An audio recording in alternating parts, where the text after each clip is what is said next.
Se você é aquela pessoa que acorda cansada, passa o dia sem concentração, sem foco, sente que a sua mente parece que nunca desacelera de verdade, não.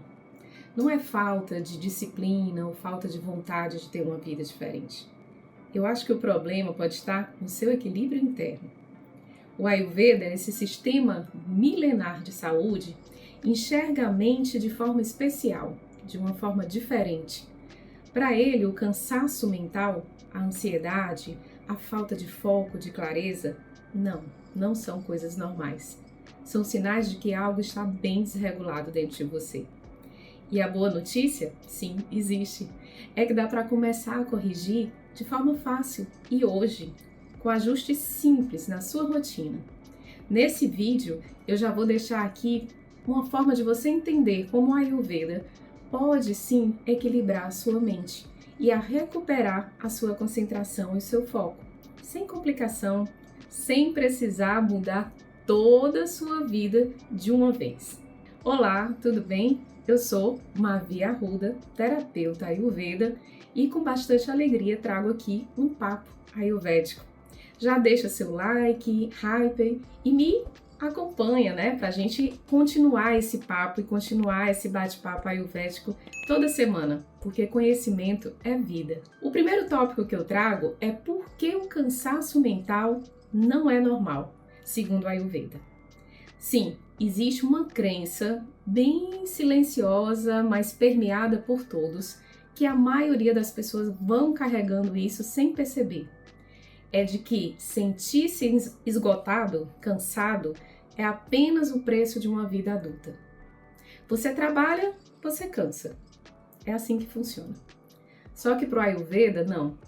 Ele rejeita totalmente essa premissa por completo. Essa ciência milenar parte de um princípio bem diferente do que estamos acostumados. No Ayurveda, o que se diz? Diz que cada ser humano nasce com uma constituição e ela é única. Isso a gente chama de Prakriti, que representa seu estado natural de equilíbrio. Nesse estado é tão benéfico para o corpo que a digestão funciona bem, o sono é reparador, a mente é clara e lúcida. Durante todo o dia ela trabalha de forma concentrada, bacana e silencia à noite. Energia não é algo que você precisa buscar do lado de fora ou em algum suplemento. Ela é seu estado padrão. O cansaço mental crônico, dentro dessa visão, não é uma normalidade. É Vikriti, é o desvio progressivo desse equilíbrio natural. É o que nos adoece, nos desequilibra. E como todo desvio, ele tem causas identificáveis e, mais importante, reversíveis. Aqui onde o Ayurveda se separa completamente, radicalmente da medicina convencional.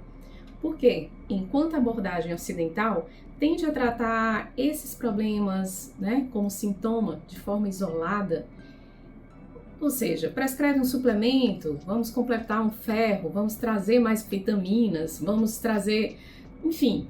O Ayurveda não, entende que o cansaço deve ser visto como uma consequência. Não é o problema, é mais do que isso.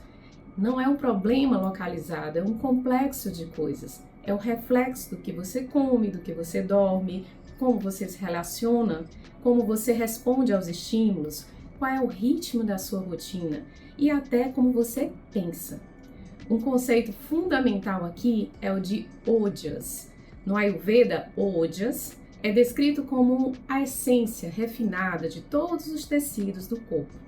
O produto final de uma digestão completa de todos os 7 tecidos, tanto física quanto mental.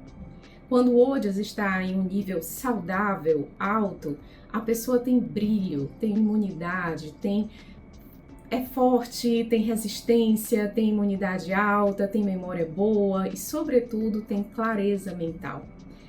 Quando o Ojas está baixo, por sua vez, a pessoa se sente esgotada, excesso de trabalho, tem uma má alimentação, piores escolhas, uma privação de sono, uma sobrecarga sensorial.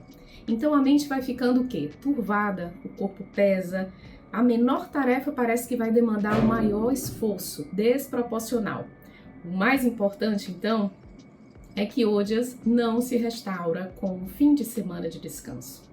Não, ele se restaura com um ritmo, com um processo, com consistência, com hábitos que respeitam os ciclos naturais do corpo, em vez de simplesmente ignorá-los. E o primeiro passo para entender que certos hábitos funcionam é entender a natureza da mente, segundo o Ayurveda. O que nos leva diretamente às gunas, né? Gunas são esses atributos da mente. Vamos para o tópico 2? O tópico 2 é o papel das gunas, ou justamente o que a gente chama de tamas, rajas e sattva. No foco, na clareza mental, para o Ayurveda e para toda a filosofia Samkhya, é a base, né? A realidade manifesta. Então, ela é composta por 3 qualidades primordiais, chamadas de gunas, esses atributos. Elas não são apenas conceitos abstratos, fora de contexto. Não. Elas são forças reais, presentes em absolutamente tudo. Nos alimentos que você come, no ambiente onde você vive, nas palavras que você fala e que você ouve, nas imagens que você consome, e especialmente na sua mente. Lá estão as gunas. Compreender as gunas é compreender por que certos dias você acorda leve, produtivo e outros você mal consegue sair da cama, da inércia. Tamas é a guna da inércia. Começar com ela, né? A densidade, a escuridão. No mundo físico, ela está representada, está presente no elemento terra, na matéria sólida, no peso. Na mente, tamas vai se manifestar como uma letargia, uma confusão mental, uma dificuldade de pensar com clareza, preconceitos, procrastinação, pessimismo e uma sensação de embotamento. É como se fosse um véu que cobrisse a nossa percepção, escurecendo essa mente, tornando ela lenta. Então, a mente dominada por tamas não quer se mover, não encontra sentido de fazer as coisas. Dorme demais, uma tendência muito presente e ainda assim acorda cansada. Tamas em si não é uma vilã. Sem ela não haveria um descanso, por exemplo. A gente precisa de tamas para repousar o corpo. Não haveria sono, não haveria capacidade de parar. O problema é o excesso. O excesso de tamas é epidêmico. Nós, nessa cultura que já combina má alimentação, sedentarismo, consumo passivo de mídia e privação de sono, de luz natural, isso é o que acontece, tamas. Vamos para rajas. Rajas é a guna da agitação, do movimento. No mundo físico, ela está no fogo, no vento, na energia cinética. Na mente, raja se manifesta com uma certa ambição, movimento de criatividade, mas também como ansiedade, como irritabilidade, impulsividade e incapacidade de descansar, mesmo quando o corpo precisa. Uma mente rajásica, ela está sempre em movimento, como se fossem vários aplicativos abertos. É um movimento sem direção. Ela começa muitas coisas, mas termina poucas. Ela reage antes de pensar. Rajas também é necessário, não é ruim, só que a gente não pode exagerar, porque se não há rajas, não há motivação, não há ação, não há capacidade de transformação, não há intenção de mudar. Mas em excesso, que é o problema, a vida moderna nos traz, né, essa fábrica de excesso rajásico, ela se esgota, a mente e o corpo se esgotam. A mente que nunca para de se agitar, né, ela colapsa e vai para tamas. Sattva é a terceira guna e a mais difícil de sustentar. É a qualidade da clareza, da leveza, da luminosidade. Uma mente que predomina em Sattva, ela é focada, sem esforço. Ela é calma, sem ser inerte. Ela é compassiva, sem ser ingênua. Ela percebe as coisas com precisão, porque ela não está distorcida, nem pela névoa de tamas, nem pelo ruído e movimento intenso de rajas. O objetivo do Ayurveda não é eliminar tamas e rajas. Não é isso. Isso seria até impossível e indesejável. O objetivo do terapeuta Ayurveda é cultivar sattva como estado predominante na pessoa, no paciente, de forma que as outras duas gunas se expressem de maneira saudável e no momento certo. Então, tamas no sono profundo, rajas na ação intencional. O que a maioria das pessoas experimenta hoje não é isso. É um ciclo vicioso entre gunas, que é o excesso de agitação e o excesso de procrastinação, de paralisia, de depressão. Então, estimulantes que agitam, álcool e outras coisas vão colapsar em tamas. E isso é um ciclo sem fim. Então, sattva vem, como a gente precisa dar o espaço para esse equilíbrio, essa clareza.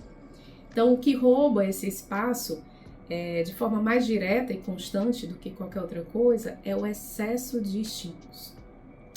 Nosso terceiro e último tópico é como o excesso de estímulos desregula a mente.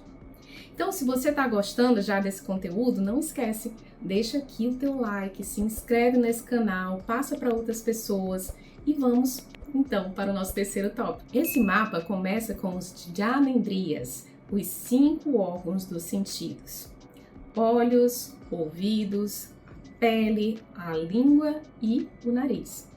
Cada um deles é como se fosse uma grande porta, um portal. Tudo que entra por esses portais, toda imagem, som, sabor, textura, cheiro, tudo vai ser processado pela mente, pelo nosso sistema nervoso. E com isso consome energia. Então, o termo sânscrito para o uso excessivo dos sentidos se chama Ati Yoga. E o Ayurveda considera uma das principais causas de desequilíbrio físico e o mental, consequentemente. Não é metáfora, não é invenção, é fisiologia aplicada. Cada estímulo processado drena uma fração do prana, da nossa energia vital, e consequentemente do Ojas, aquele que eu comentei ainda agora. Quando a entrada de estímulos é contínua, sem pausa, o sistema não tem tempo, na verdade, de integrar, de restaurar, de reorganizar. Então agora pensa no dia inteiro de uma pessoa em 2026. Ela acorda com o celular, ela checa notificações, ela checa mensagens antes mesmo de sair da cama. Usa fone de ouvido para tomar café, consome conteúdo no café da manhã, televisão, som. No trabalho, alterna entre abas, mensagens, reuniões em vídeo, para ver mais mensagens, vídeos no Instagram. No almoço, come sempre assistindo algo e o podcast e os vídeos do YouTube. E até à noite, as redes sociais e mais notificações e mais as séries do Netflix. Então, dorme com a última coisa que vem na tela. Dorme não, na verdade apaga. Então não existe um momento sequer de um real silêncio sensorial. E o sistema nervoso humano, ele não foi projetado para isso. E quando ele é submetido a esse nível intenso de input contínuo, ele responde com sintomas que a cultura moderna normalizou. Normalizou completamente. Dificuldade de concentração, memória fraquíssima, irritabilidade sem causa aparente, incapacidade de sentir alegria, prazer em atividades simples. E aí a gente volta ao ponto inicial, o cansaço mental crônico, mesmo sem esforço físico real. Há outro elemento também aqui crucial para ser comentado, a qualidade dos estímulos, não apenas a quantidade, como mencionado. O Ayurveda classifica os estímulos segundo também as gunas, lembra? Então, conteúdo violento, notícias alarmistas, discussões nas redes, questão intensa de guerra, tudo isso é altamente rajásico ou tamásico. A alimentação também. A alimentação embota ou simplesmente apaga a pessoa. O conteúdo leve, uma suave música, uma conversa com profundidade, simplesmente o silêncio. Esses sim, são estímulos sátvicos. Eles nutrem em vez de drenar a nossa energia. O problema não é que você use tecnologia. O problema é que você nunca saiu do modo de recepção passiva de estímulos e esses estímulos são de baixa qualidade e entram nesses momentos que acabam te drenando. Então não te nutrem as tuas sensações, né? O Ayurveda chama essa higiene sensorial de indriya, né? E a gente chama o manejo consciente dos sentidos. Não é repressão, não é ascetismo, não, é simplesmente a escolha consciente sobre o que você deixa entrar, quando e em qual quantidade. E o momento mais estratégico para isso, é simples. Essa higiene pode ser feita exatamente quando a mente está mais vulnerável e mais maleável. De manhã, assim que você acorda. Se você quer continuar aprendendo e trazendo esse conhecimento para a tua vida de como transformar seu corpo de forma natural com o Ayurveda, com essa ciência milenar, já segue o canal, indica para outras pessoas, clica já nos próximos vídeos que vão aparecer aí na tela e muito obrigada por sua atenção. Até o próximo Papo Ayurvédico. Beijinhos!